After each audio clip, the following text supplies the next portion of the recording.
Gracias, señor presidente. Yo quisiera empezar esta discusión primero reconociendo el esfuerzo que indiscutiblemente hicieron las y los diputados de diferentes fracciones en la Comisión de Asuntos Hacendarios. Creo que una valoración de carácter político, porque es una discusión de carácter política, el instrumento del presupuesto de la República, lo que nos contiene y lo que nos debe poner en perspectiva son las prioridades, no solamente del gobierno de turno, sino de la capacidad de esta Asamblea Legislativa para negociar. Sé que el esfuerzo que la Comisión hizo fue un esfuerzo de compromiso y seriedad desde lo que consideraban son los puntos medulares en una discusión. Pero la discusión se trasladó a este Parlamento, a este plenario, en donde creo que es oportuno y será necesario que finalmente los grandes temas relacionados con el uso y aprovechamiento de los recursos públicos no solamente sea un tema de carácter económico, sino un tema de visión de país, de replanteamiento del modelo de desarrollo, de las posibilidades reales de que este país vuelva a tener procesos de negociación donde no haya en ninguno de los esquemas una contradicción con los verdaderos objetivos que las fuerzas políticas tienen por obligación que poner en perspectiva. Yo quiero recuperar lo que ha dicho el compañero Fabricio Alvarado, en términos de que esta es una discusión país, no es una discusión meramente proyectada a valorar como única variable económica el tema del déficit fiscal, como un fin en sí mismo. Durante el jueves se dieron datos del contexto de la economía mundial y yo quisiera que algunas proyecciones que han dado como sustento de otras experiencias a nivel internacional nosotros tengamos capacidad de recuperar. En términos de que lo que fue la gran crisis del 2008 y los efectos en las economías como la eurozona, como el propio Estados Unidos, el continente latinoamericano y la tendencia mundial. Yo creo que es fundamental señalar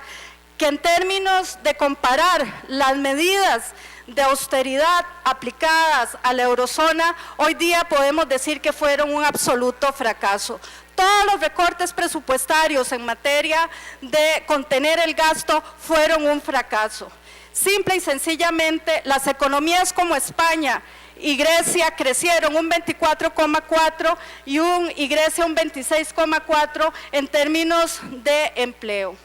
Hoy día el propio Fondo Monetario Internacional está diciendo que Europa va rumbo a la recesión. Contrariamente, las medidas de política expansiva que tuvo Estados Unidos y que tuvieron que ver efectivamente no solo con bajar sus tasas de interés, sino de que el Estado tuviera una mayor participación, es el único país que en este momento en la tendencia mundial está encaminándose al crecimiento. Porque Estados Unidos probablemente para el 2015 tendrá un crecimiento del 3,1%,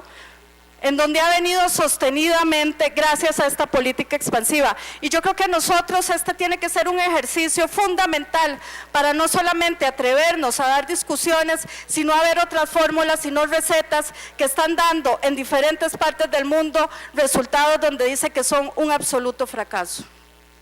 Y en ese sentido, ese es el debate que nosotros tenemos que tener propiamente en este Parlamento. ¿Cuál es el contexto mundial? Actualmente se nos está diciendo que para el próximo año, el resultado precisamente del escaso crecimiento que hay en estas grandes eurozonas, probablemente los precios en el petróleo no van a aumentar. Y ese es un factor a favor de esta economía, de esta pequeña economía que se llama Costa Rica. Igual que la estabilidad probablemente en los commodities o en los precios de los alimentos. Igual probablemente que gracias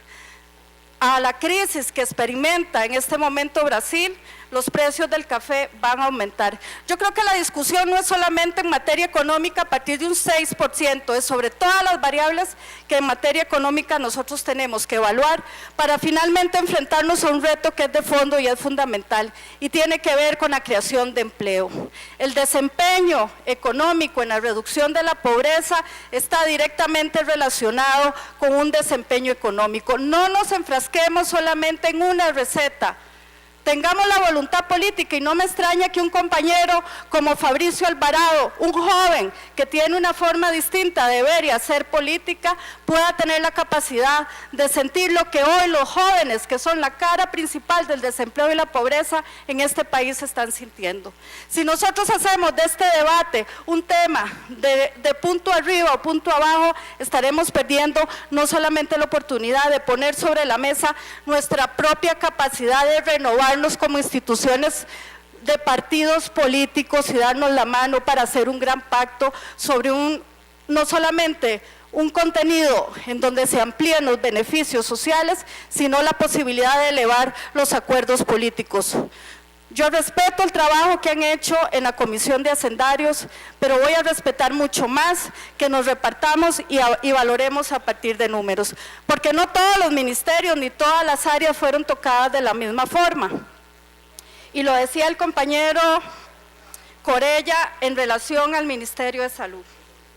Y yo quiero no solamente leer los datos, sino repartir los datos y que contrastemos los datos y que hablemos de nuevo con los ministros y que seamos capaces de tener la visión de cuál es el impacto real en la cobertura del sector que le corresponde a la Rectoría del Ministerio de Salud. Señalan propiamente la ministra, sé que el compañero Otón, y yo quisiera que esas mociones se pongan sobre la mesa, porque creo que nada más serio y respetuoso, como he tenido otros debates con usted, Otón, en relación a lo que significa el modelo de desarrollo de este país y la cobertura que tiene que haber en términos del balance, no solamente alrededor del gasto público, sino la responsabilidad con la solidaridad y la universalidad. Y este es en materia de salud, tiene que ver con esos principios que usted y yo compartimos y hemos compartido durante muchos años. Dice la ministra que no se podrán ejecutar actividades de rectoría fuera de horario laboral por parte de los funcionarios de la institución ni atender emergencias a nivel nacional. Y señala además que no se podrán ejecutar supervisiones del cumplimiento a partir de la ley 9028, que tiene que ver con vigilancia en ferias, turnos, conciertos, mediciones sónicas, que no se pueden atender denuncias, capacitaciones, concentraciones masivas, ni actividad de planificación local en salud con participación social. Que no se podría dar en supervisión y cumplimiento en la gestación integral de residuos,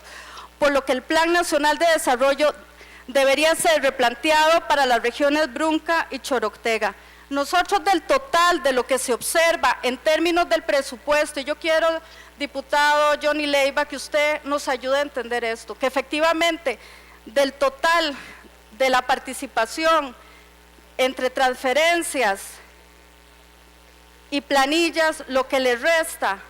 al Ministerio de Salud es un 5%, y que de ese gasto operativo, que pareciera que es proporcional a todo el Estado, que es el único con todas las rigideces que aquí yo de sobra veo que estamos de acuerdo, fue recortado de tal forma que le quedó un 2% para sus gastos operativos, que tienen que ver básicamente con la gestión intrainstitucional, con la rectoría sobre la producción social de la salud, con aplicación, como lo leí ahora, de la ley 9028, del control del tabaco y sus efectos, y la provisión de servicios de salud, que por cada una de las partidas contenidas en el tema de remuneraciones se les recortó un 0.47%, disculpe,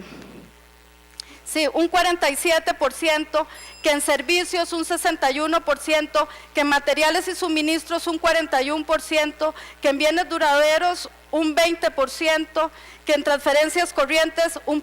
44% y que en transferencias de capital 3,63%. ¿Y qué significa eso? La incapacidad de cumplir una serie de metas. Entre esas metas, tal vez la más relevante, tiene que ver además con el control de la calidad de agua en 600 asadas y 81 municipios, incluyendo Bagaces, Aguasarcas, Cañas, donde la Sala Constitucional obligó a realizar controles. Que no se podrán colocar 1.460 letrinas en los hogares más pobres ubicados por debajo de la línea de pobreza, en zonas fronterizas, en San Vito, Cotobruz, Talamanca, Los Chines, Upala, y por lo tanto desmejorando la calidad de ambiente de los hogares. Que no se podrán hacer inspecciones previas para el otorgamiento de permisos sanitarios de funcionamiento a establecimientos de mayor riesgo tipo A, así como tampoco atender denuncias de otros establecimientos que requieren inspecciones y supervisión. Que no se podrán otorgar permisos sanitarios ni atender concentraciones masivas como lo señalaba ahora, y que no se podrán cubrir durante 4 meses, y esto es una alerta para el sector productivo, el funcionamiento del programa de registro, que ha reducido exitosamente los plazos de espera en el registro de productos de interés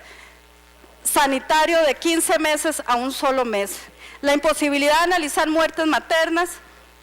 el tema de aplicar finalmente un control sobre la ley del tabaco, y lo más grave, dentro del programa Saint Sinai se reducen actividades de asesoría y acompañamiento a familias a través de la visita domiciliar, se reducen las actividades de personal de planta que atiende directamente a los niños y a las niñas en aproximadamente 562 establecimientos, y se afectará a 9,000 familias. Estos son datos por el fondo que yo espero que nosotros tengamos capacidad de debatir, y si estamos equivocados en los datos que nos están mandando los ministerios, los sabremos reconocer. Pero también quiero que den un voto de confianza este primer año para que esos jerarcas de esas instituciones ordenen a casa y se les den los instrumentos para que puedan cumplir su labor. Gracias, señor presidente.